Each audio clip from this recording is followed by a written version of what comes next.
রাত ৩টা, সবাই ঘুমিয়ে। হঠাৎ দরজায় কড়া নাড়ার শব্দ। তুমি ভাবলে হয়তো বাতাস, কিন্তু না। আবার শব্দ হলো, এইবার আরো ধীরে, কিন্তু ভারী শব্দ। তুমি দরজার কাছে গেলে, হাত কাঁপছে। দরজা খুললে সামনে দাঁড়িয়ে আছেন মালাকুল মউত, আজরাইল আলাইহি ওয়াসাল্লাম, যার থেকে কেউ পালাতে পারেনি। আল্লাহ বলেন, কুল্লু নাফসিন জাইকাতুল মাউত, প্রত্যেক প্রাণীকেই মৃত্যুর স্বাদ গ্রহণ করতে হবে।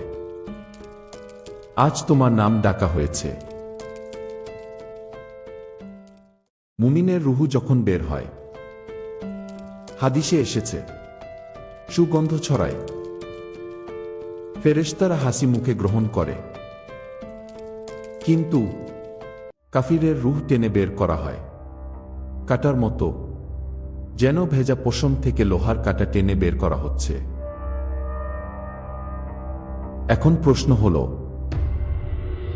যদি আজ তোমার রুহ বের করা হয়, তুমি আসলে কোন দলে? তুমি কি নামাজ ঠিকমতো পড়েছ? তুমি কি গোপন গুনাহ ছাড়তে পেরেছ?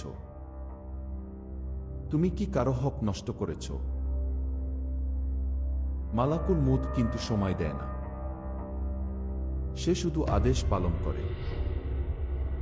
কিন্তু এখনো সময় আছে। আজ রাতেই যদি তওবা করো,